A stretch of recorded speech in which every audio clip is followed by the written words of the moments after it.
Hey everyone, welcome back to the Craft Parenting Podcast, the podcast about two Cincinnati craft beer lovers with a parenting problem. Yeah.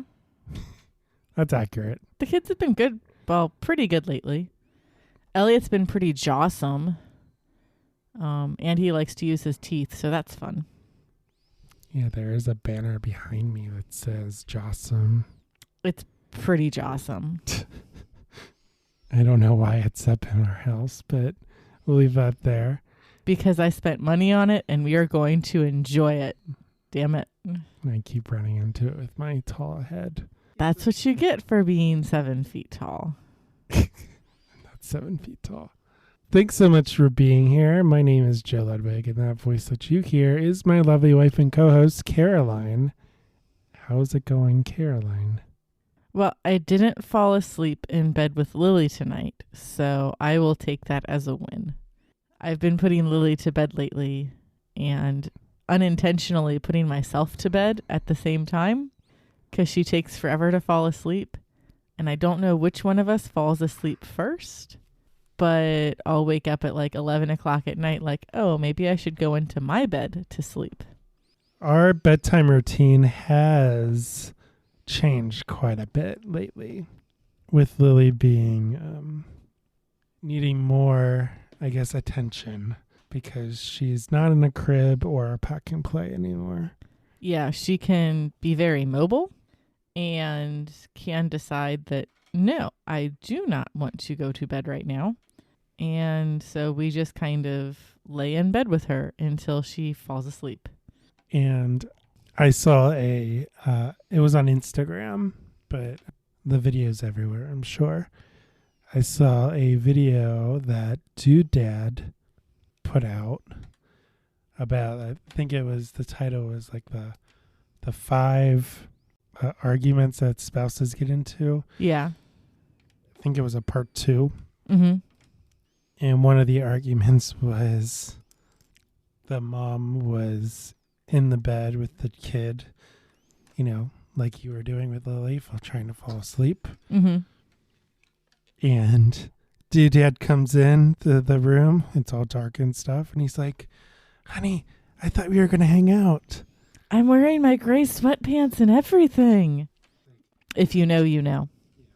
In regards to gray sweatpants. But also, shout out to Dude Dad. They're pretty awesome. They got some good, pretty accurate, sometimes scary accurate marriage things. It's like they have an actual relationship and they pull information from their actual relationship. It was a pretty funny video.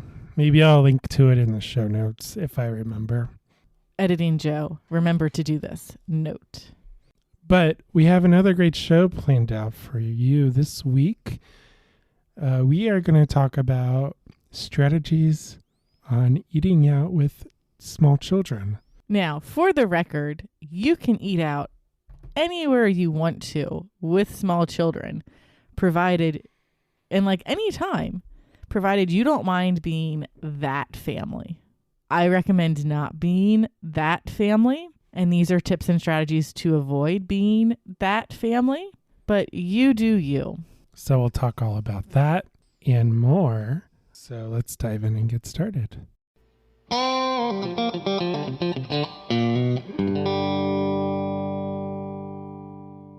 But before we talk about the strategies, I noticed you got a drinky drink that is nothing like my drinky drink.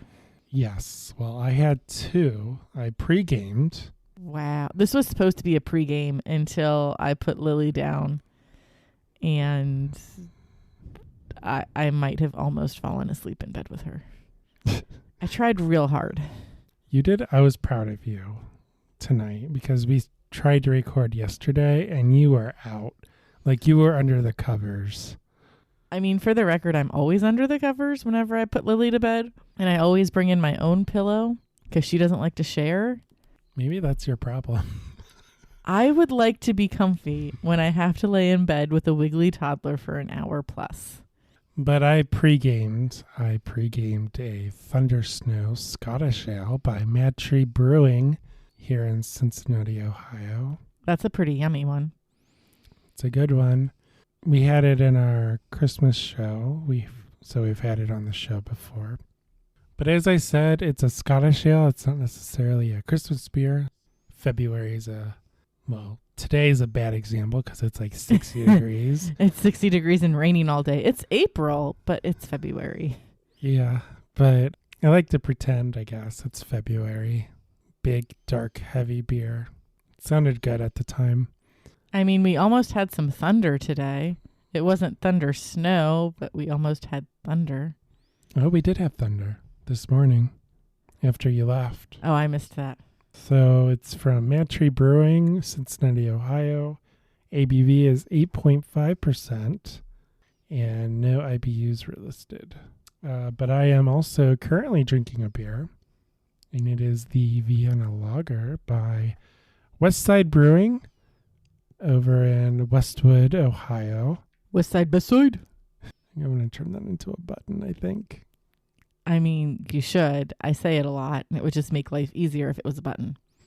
ABV 5.5, IBU 23.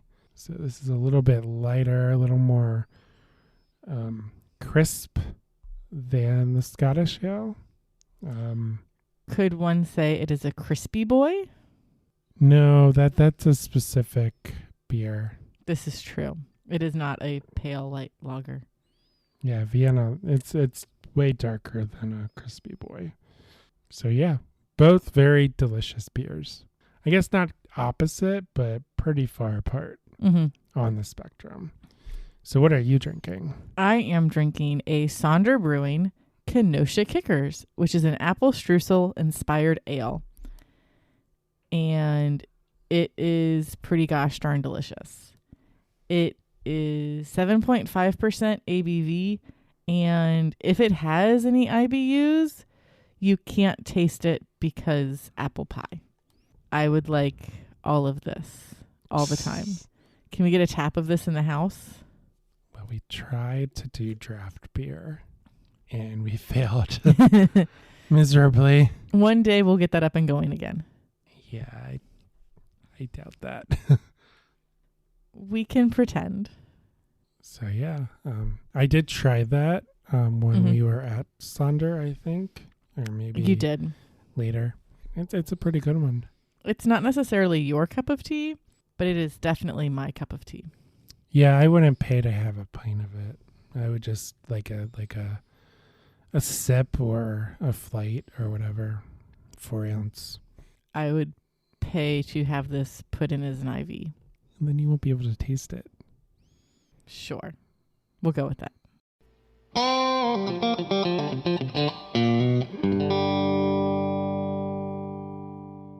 Now it's time for What's Bugging Caroline in Children's TV, where you, Caroline, tell us all about the lack of physics and logic and sense in children's television.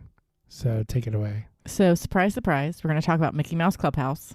We never talk about Mickey Mouse Clubhouse on the show, ever. So, the episode today, Mickey and the gang are going to perform on Clarabelle's show for all of their friends and family, quote, quote, quote, quote, quote.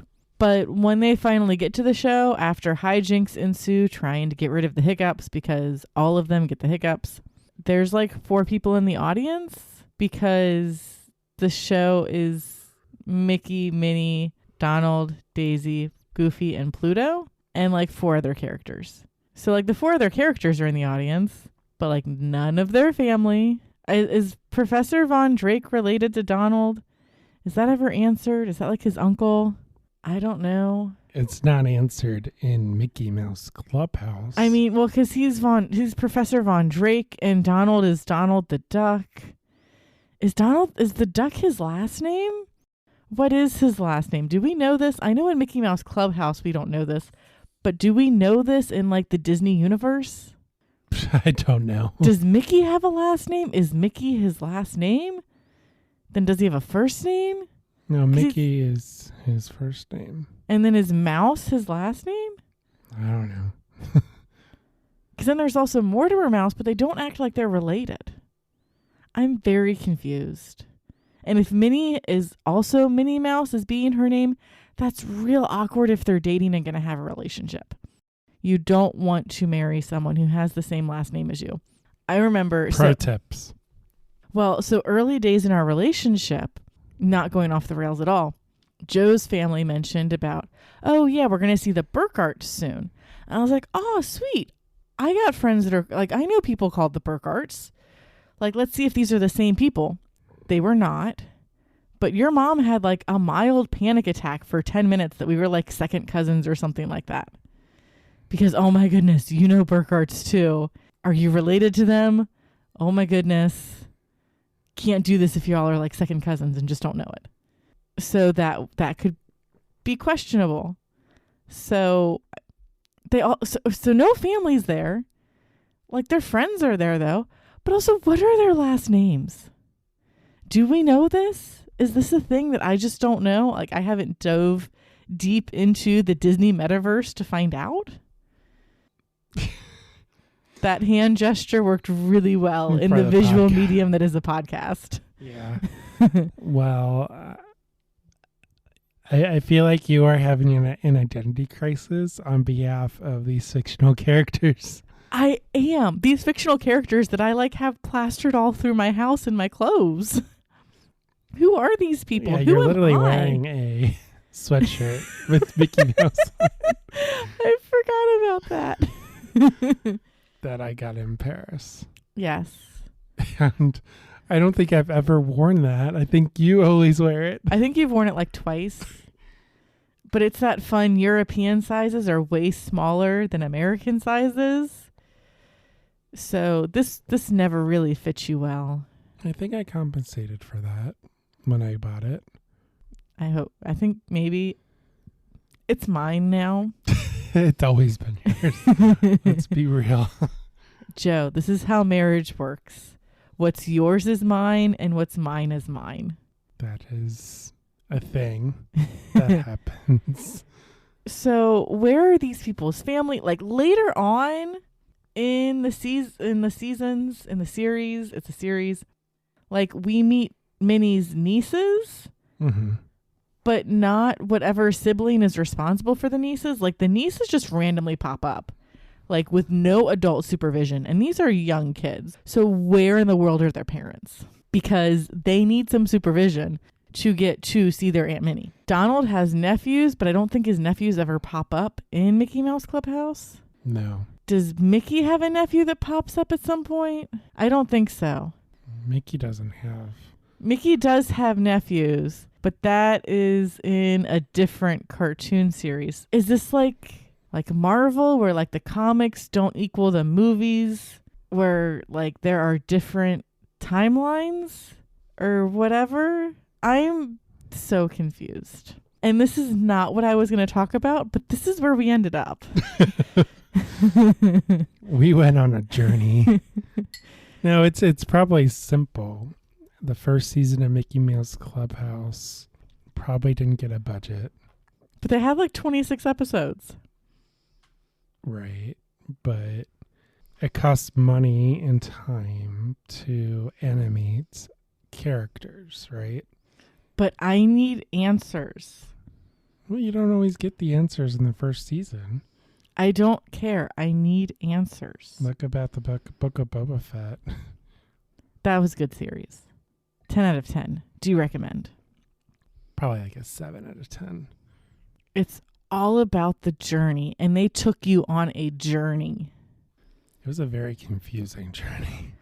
The book of Boba Fett, where he's not in 2 episodes. Because it was a journey. We needed to combine all of these storylines together, culminating in a big season finale. Wasn't that big though? Also, like, totally underrated how awesome Fennec Shand is. Because, like, you barely saw her, but she murdered, like, half of the people in the season finale. Yeah. In, like, 5 minutes. Yeah, she had more balls than Boba Fett did. Well, he's older now. Theory is that he was on Spice And part of his like being with the Tuscans was him getting off of spice. But they gave him spice. He went on a drug. No. They gave him lizard. And spice. Was it spice or was it something else? I think the lizard was the big problem. And if you don't know what we're talking about, sorry about that, because this is not a Star Wars podcast. Star Wars podcast, we are not. Correct. So, and if you haven't seen Book of Boba Fett, but you are going to see it, sorry about the spoilers. It's been out long enough. You've had time. Those were... Oh, well, you did say she murdered half the people, so... I mean, I didn't say who she murdered. Spoiler alert. Spoiler alert. Oh, speaking of Chewie, Mr. Elliot had his cake smash. He did, and he got to be a little Chewbacca. He was adorable. I need to post the video of him sticking his foot in the cake on our Instagram because it was pretty gosh darn adorable. And if you're wondering whether or not I ate leftover cake after he stuck his foot in it, yes, I did. It was really yummy cake. I did not. I mean, ultimately, that was probably the better decision. I only managed to salvage like a piece from it that had not been super touched by him. It was so adorable, though. We will post photos. Promise. So, anything else bugging you this week? I think that covers it.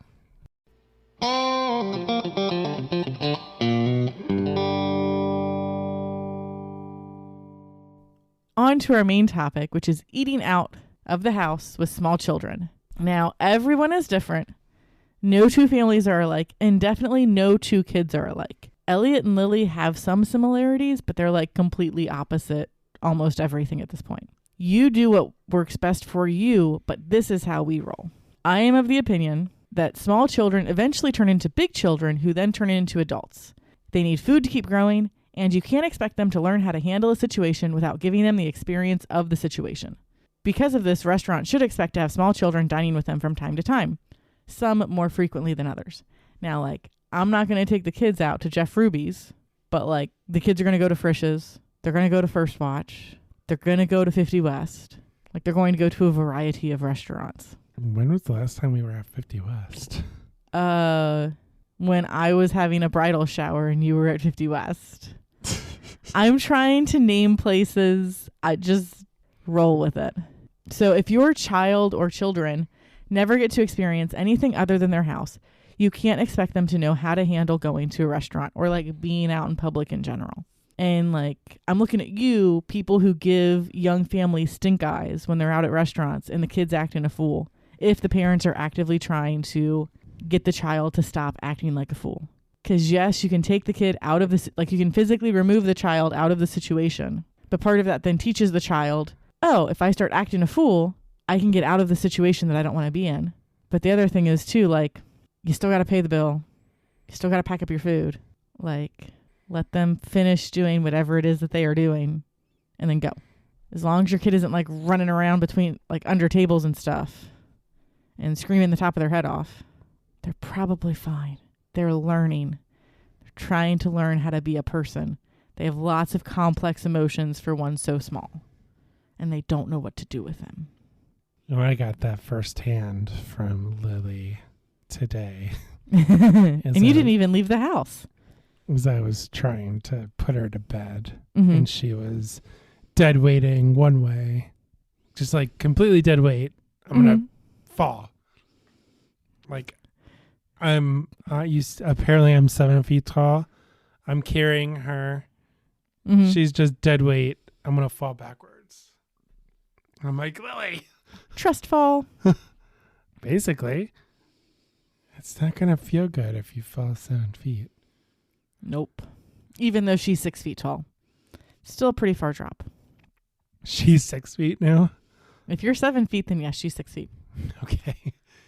No, but it is important because with our childcare situation, your mom comes here 3 days a week, and we take them over at my mom's house 2 days a week. So most of the time they are stuck in this house, you know. It's the same environment day in and day out. And they don't see anyone else, which I feel bad about. I mean, we're looking at preschools. We've talked about this briefly, which is, of course, contingent on potty training and her age and stuff. Yeah, I'm still waiting to hear back on that one. But yeah, they do spend a lot of time on the main floor of our house. So when we go out, we want them to interact with other people. They want them to learn how to behave outside of the house. And I realize that with the current situation of the world, with the sickness and stuff, it can be rough. It can be complicated, but I still think it is important that we take them out. Well, and as far as we can tell, most of the times the kids have gotten sick, it hasn't been because we took them out somewhere. It's because they were with family or friends who were sick and just didn't know it yet. Jenna. Your father. I don't think it was my father. I think it was Jenna's. Your dad got Elliot sick at one point. He got Elliot and Lily sick with colds. It was Jenna's cocoa bombs. Yeah, Jenna's COVID cocoa bombs. Yeah. The secret ingredient is COVID. But I took the kids to Happy Hangout on Monday, and I was like, okay, I'm counting down the days until somebody gets a cold. So far, they've been fine. Now, will every kid be fine doing stuff like that? No. But this is where your situation is different than our situation. You have to ultimately do what's best for you and your family. We're not medical advice. We're not legal advice. We're not financial advice. But this is what we do. These are our recommendations. It also helps keep us sane. It does, because I can't cook every night. You can't cook every night. I work from home. So Joe works from home. So I'm in the same situation. I'm in a worse situation than the kids. You get to hang out in a basement all day. Every day, yes. Although 2 days a week, I do drive them to my mom's. So that is a change of scenery. Woohoo! However, I do work in the basement. Though I guess technically I could go in the office, but whatever. So back to the topic. So things to take into consideration when you're going to take the kids out for a meal. Think about how your kids have been behaving that day. So kids can change dramatically from day to day and even hour to hour. Like the February weather in Cincinnati, where it's 60 and sunny one day and frigid and snowy the next. Hey, last week, I'm looking at you. Or 2 weeks ago. Hey, 2 weeks ago, I'm looking at you. And on Thursday, too. Yeah, on Thursday, it's supposed to snow all over again. But today, it was super raining and warm. So if the kids won't sit still for 30 seconds to put their shoes on, they probably can't stay mostly still for an hour plus sit down at a restaurant. If we've made plans to go out to eat, I'm like, hey, why don't I pick up the kids and you head to the restaurant right now to get us a table, and me and the kids will meet you there. But then I find out that we have no nap Lily or a super fuzzy Elliot, or let's go out for dinner. Plans will turn into a, what can we make with whatever is left in the home? Like spaghetti, usually. Or who delivers the quickest? Because usually half the reason for somebody being fussy is they're hungry. And while their behavior leading up to a visit to a restaurant isn't a guarantee of how your kid or kids will behave, it's usually a good litmus test. So have we gone to a restaurant with no nap Lily? Yes. Did we regret it? Mildly. But it all worked out in the end, mostly because we knew what the vibe of the restaurant is that we were going to. So if your kids are acting a fool, you probably can't walk into Jeff Ruby and expect everything to go okay. Can you maybe go to Taft's Brewporium or Frisch's? Probably. Because if you need to get out of the house and the kids aren't at the top of their game, Find a super family-friendly place where music is playing and people won't think twice of a kid being louder than most talking adults. Some restaurants kind of have a vibe of kids are making lots of noise and or running around because they're like super family-friendly. Mm-hmm. Some people like that. Some people don't. Your personal preference. Even if it's a restaurant that you've never been to before, a quick Google search can usually give you a feel of what the restaurant's like. And just because you're going to a nicer restaurant like a Jeff Ruby's or Ruth Chris or heck, we'll even throw Outback in as a nice restaurant, doesn't mean that you shouldn't take your kids with you. It just means that you should be more prepared. So just like Google the restaurant, see what their vibe is, check their menu, make sure there's something on it that your kids will eat.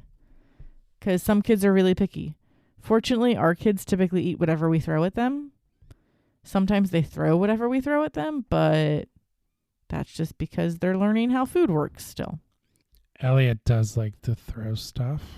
Mm-hmm. His drink, his food. He's getting to be pals with Zoe. He is. So he's I remember that phase with Lily. Hey, you want to eat this? I'm going to giggle as you lick my hand. And then I'm going to giggle as I'm sleeping in my nice warm crib and Mommy and Daddy are sleeping next to a dog with the toots. It's great. So make sure that you're prepared. I hope you had some training as a scout of some sort while you were young, since most of the organizations have a motto that is some variation of be prepared. Because, yeah, you got to basically bring an army. Well, you can bring as much or as little stuff with you as you need to, which is very vague. Yeah, you have the diaper bag, of course, but we always have snacks. Yep. So be prepared. Have an exit strategy if things start to deteriorate quickly. Who will pay the bill? Who will run with the kid or kids to the vehicle? Are you doing zone defense or man-to-man coverage? Sports ball reference. It's man-to-man if you have 2-on-2. Yeah. If we have a third kid, that's definitely zone defense. Yeah. This is a good thing to discuss before your first few trips to eat out and about. Eventually, you'll just get into a role, and every time you go out, you'll at least mildly know who is going to do what in regards to your children or child. So if your kids are super young, decide whether or not you're going to bring in the pumpkin seat. The thing is a mess to hang out with. But if your kid's like 2 months old, pumpkin seat is where it's at because they can't sit up on their own. You're going to have to hold them the whole time, and then your arm's going to get tired. They're going to spill water all over you. Yeah, you're going to spill water all over them. You're going to be eating guacamole off their head when you accidentally drop it on them. Looking at you, Lily. I mean, it happens. You're going to spill beans all over their favorite lovey. It happens. Decide if you're going to use the high chair that's at the restaurant or bring your own seat. We have a seat that we did not use as much as we should have, but we're using it a lot now. That is a portable high chair that just clips onto a table, and it's perfect for Elliot. Because we just attach to the table and put him in it, and you're good to go. Just make sure that the table is sturdy, and you almost always have a hand on the table if it's like a pedestal table to make sure it won't kind of tilt or something. Also, Elliot likes to bounce, so it's not the best thing anymore. It was fine until he learned he could swing his legs and kind of bounce in it. Then he just started giving me heart attacks. Because he loves me. So knowing what you're going to bring with you will help determine how much gear you'll need. But a lot of it is dependent with how far along your kid is with their developmental milestones. So like if your kid can sit up on their own, you can throw them in a high chair that's at the restaurant. It's super easy. I mean, you probably still have to hold them from time to time because they're going to try to get out of the high chair. But you at least get a break so you can eat some food. Bring some things from home. Some toys. We have some toys that always live in the diaper bag. So they're restaurant toys. They only come out when we go to restaurants. It makes them interesting and semi-novel. And snacks. Oh my goodness. We bring like a meal's worth of snacks for the kids when we go out to eat.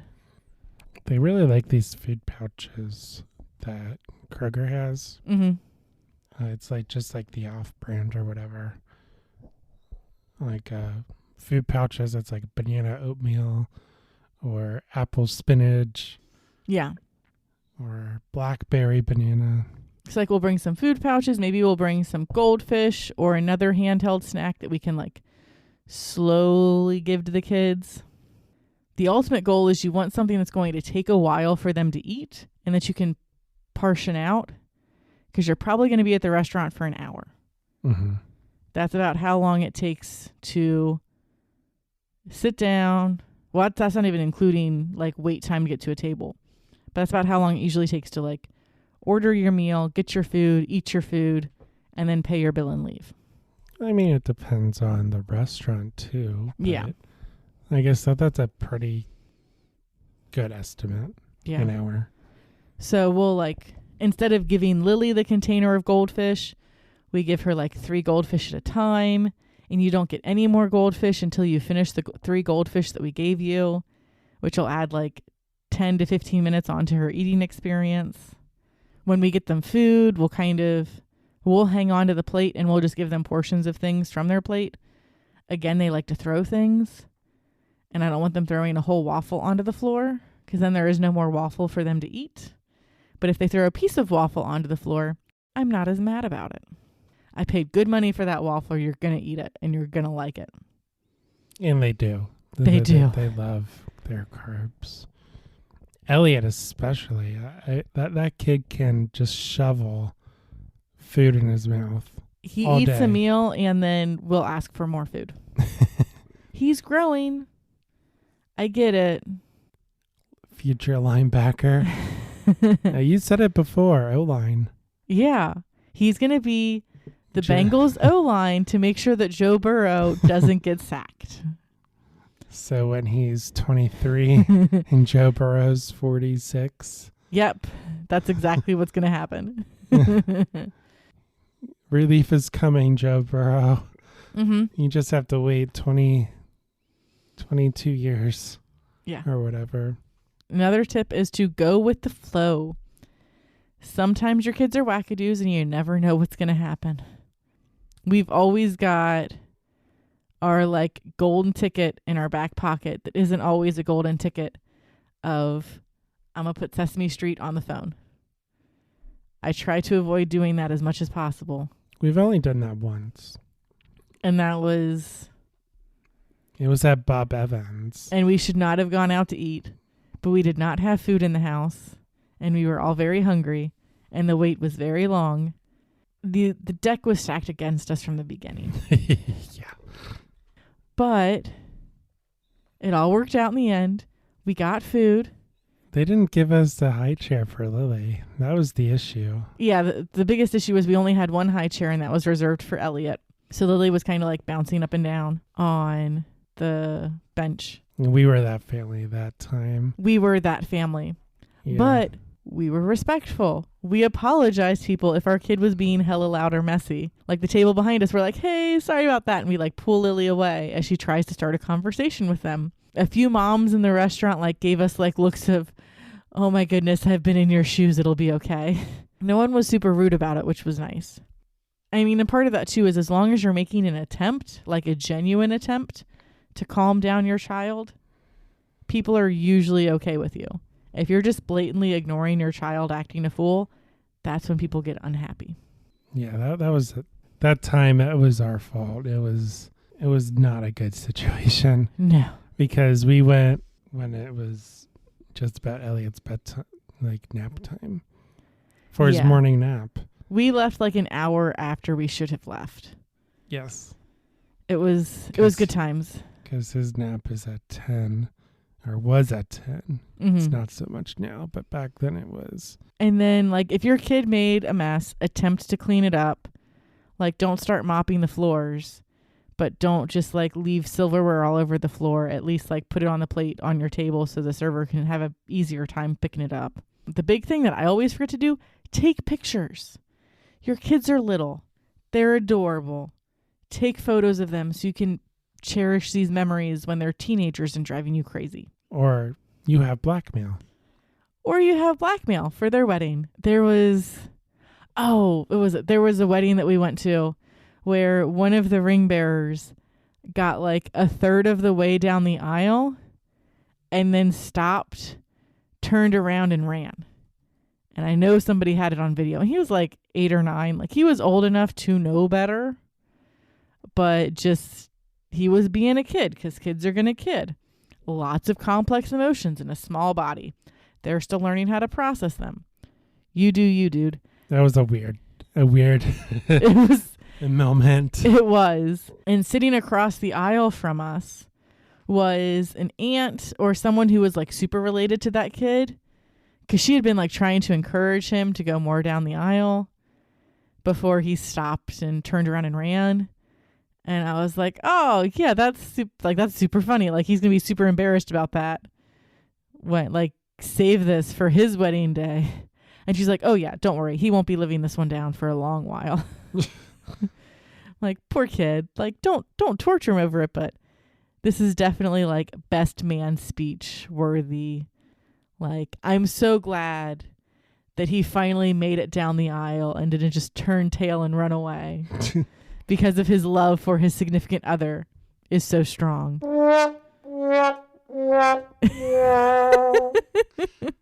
So yeah, take pictures, cherish these memories, have blackmail for the future. Potential blackmail. Yeah.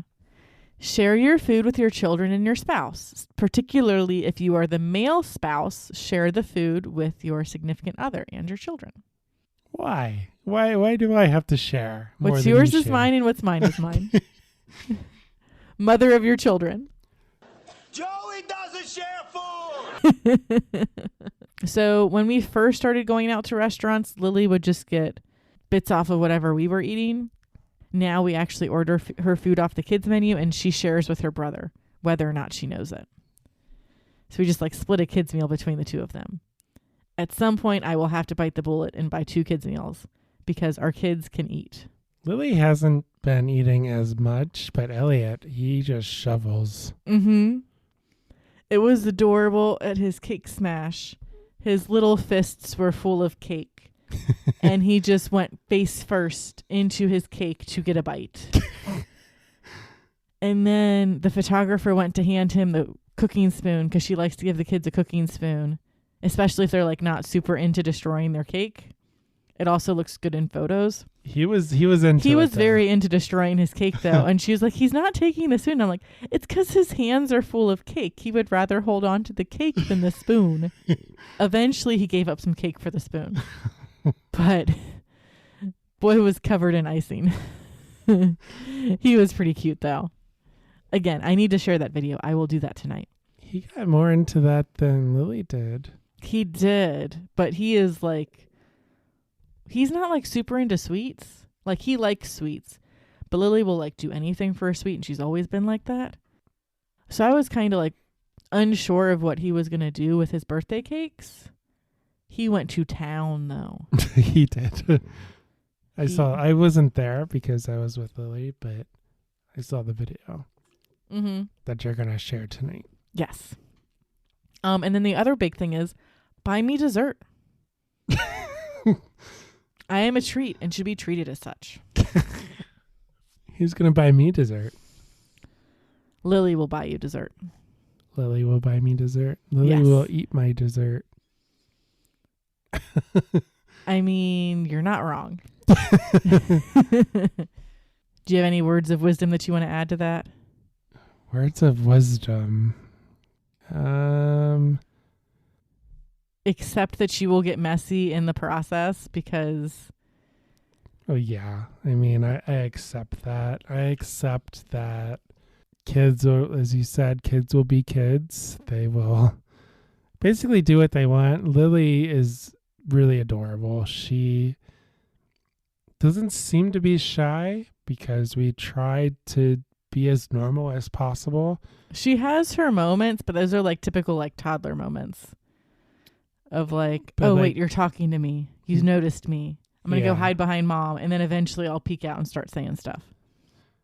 Yeah, but lately, and, just given the pandemic, again, I don't want to bring that up too much, but that is a concern, right? So having them being stuck at home without seeing other people other than us and maybe the grandparents, you want to make sure that they know how to socialize, and Lily seems to be doing okay in that department because I think we were at, I forget where we were at most recently, but we were leaving and she just Oh, she says hi to everyone. She says bye to everyone. She says bye. Yeah, she says bye. Thank you.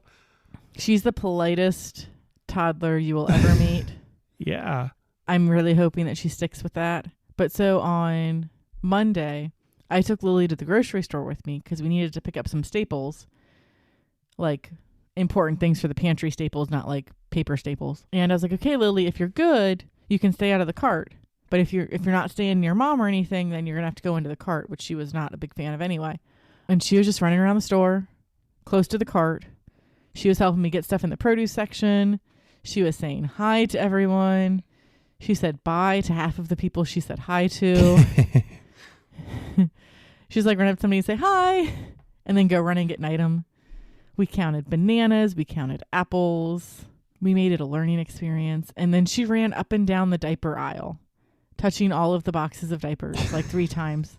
I saw you shared a video of that. That's when she started to deteriorate, but I was like 3/4 of the way through the store at that point. Yeah. So I just unwillingly, like against her will, put her in the grocery cart and said, okay, this is what we're going to do now. So she seems to at least have the social cues. Like you said, she says hi to other people. She knows that there are other people out there. Yeah. And part of that's because while we've kept until recently, it's been a hot second though. Even at the start of the pandemic, when we kept Lily to our bubble ended up being pretty big with our families. Because your family's pretty big. And so even if we weren't necessarily like at your mom's house all the time, like we would still like, hey, let's have a backyard porch visit. So Lily can see all of these people where we're socially distanced. We're not like up in everybody's face. But you can see Lily, you can see how she's doing, and she can see you and like know that other people exist than her mom and her dad. I think stuff like that helped too. Oh yeah, definitely. And Elliot, he definitely knows that there are other people out there. He's just way more calm and like will go with the flow. Yeah, he if he's I don't know if he's anxious, but if he's like thoughtful or kind of just wants to be more reserved, he kind of sucks his thumb. He lays down and sucks his thumb, has a moment to process whatever just happened, and then gets right back up and starts playing. But he doesn't seem shy around other people either. In fact, he smiles at other people too. So yeah. I think he's learning that there are other people out there, and he's starting to develop social cues as well. Mm-hmm. Hopefully. I mean, that's the goal at least. Yeah. To be as normal as humanly possible, but still be safe. Mm-hmm. Is there anything else you want to discuss? I don't think so. I think we covered most of my points. Just know that the first few times you go out with your kids, it's going to be rough. But eventually you get more into a routine and you can have fun with it. Enjoy the moment. Don't just live up in your head like freaking out about what everybody else thinks. Yeah, it's definitely a challenge with 2 kids. And and I think that challenge is just going to grow bigger and bigger. Well, I saw our future at one point. We went out to Chandler's, which is a local burger joint.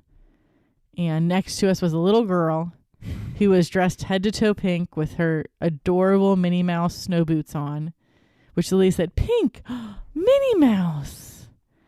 And the girl was like, "Why are you talking to me?" Yeah. Basically. But the girl was like 3 or 4. Definitely more verbal about what she wanted to eat. And they ordered their food. And like she ordered her own food off the kids menu.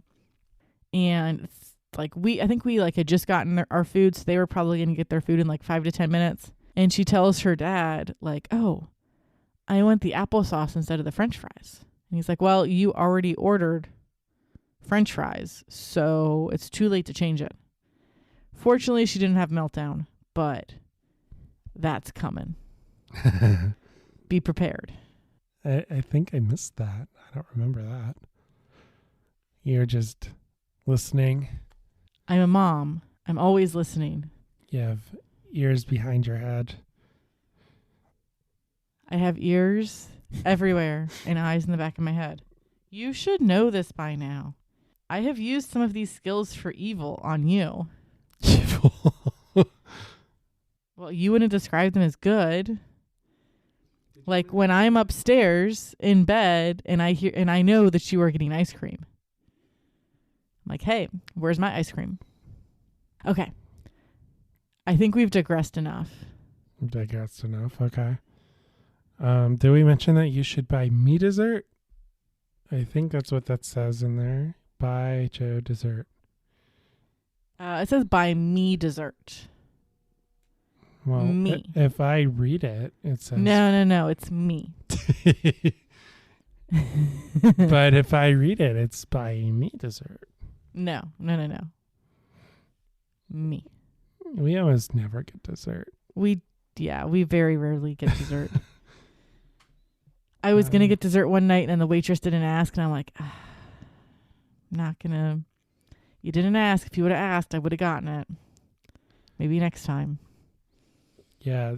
Friendly reminder or tips for the servers. Always ask about dessert. Always ask if they want another beer. Because usually I get 2 beers. Mm-hmm.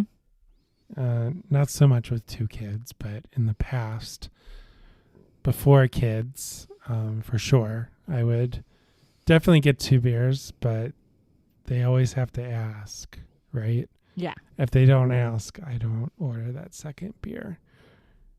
Same thing with dessert. You have to ask. If you ask, then we might consider. But we never do anyway, so. We rarely do. Sometimes we'll get dessert. All right. I think that's it. That does it.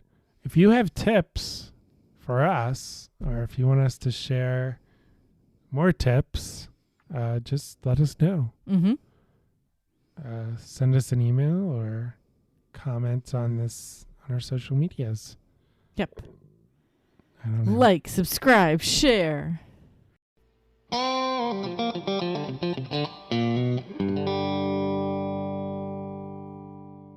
So now it is time for Joe's dad joke of the week. So Caroline, did you hear about the sesame seed who couldn't leave the gambling casino? No, I haven't heard of him. Well, he was on a roll. He couldn't leave. He was on a roll. Oh my goodness. The board. My arms are too short. I did it. This is my board. You don't touch my board. I have a bonus joke.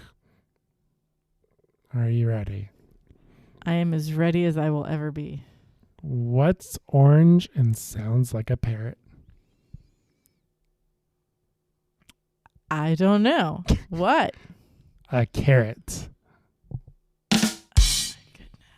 No. No, wait. Don't reach over. What's brown and sticky? A stick. At least I got you to laugh with that one. You just took it over. Like, you just spatted it out of nowhere. Mom's got jokes, man. That does us for this week's show. Thanks so much for listening. Make sure to like, subscribe, and follow us on social media. We are on Facebook, Instagram, and YouTube at Craft Parenting Podcast. You can also get a hold of us via email, which is craftparentingpodcast@gmail.com. If you like what you hear, please leave us a rating and review on Apple Podcasts or your podcatcher of choice. Make sure to share the show. It's what helps our show grow. If you would like to send us stuff such as fan mail, craft supplies, or any extra sanity you happen to have lying around, we have a P.O. Box. And all this information, including that P.O. Box information, is available on our website, which is www.craftparentingpodcast.com. That's where we post the show notes. Plus, we've been writing blog posts about some of the stuff that doesn't make it into the show. All right. And with that, I'm Joe. And I'm Caroline.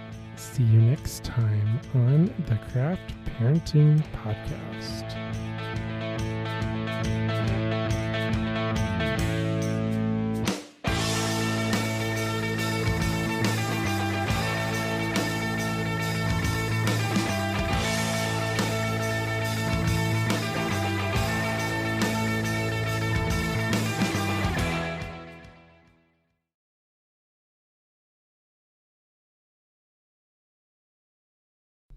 Covers that okay. So now it is time for Silly Songs with Larry, the part of the show where Larry comes out and sings a silly song. I wasn't very big into VeggieTales, but I know that's what that's from. But if you want to, I know it's like Waltz with Tomato. If a squash can make you smile, bum, bum, bum. If you like to waltz with tomatoes up and down the produce aisle, have we got a show for you? And this is where I will stop before whoever produces VeggieTales will shut us down. All right, so Joe was not expecting that.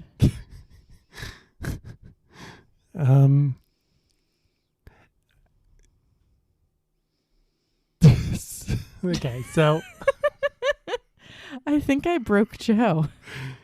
So they need more world building. More world building. Okay.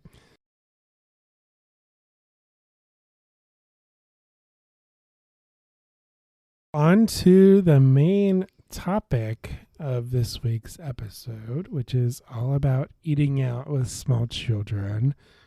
And if you are a follower of this show, you know that we have two small children. We have Lily. We do? We do. Yes. Oh, that's who lives in the other bedrooms. Okay. Yes. We have two small children. We have Lillian, who is 2.5 going on 16 and a half. 20. 20 and a half? She is something. So she'll be 2.5 on March 1st. Which is crazy. I can't believe I just said that out loud. And then Elliot, who is our youngest, he just turned 1. Mm-hmm. So we have a 2.5-year-old and a 1-year-old. And they're both walking around, or running around more appropriately, and driving each other crazy. But we love them dearly. So have some snack. Well, actually, I'm going to get into this in a second, I think.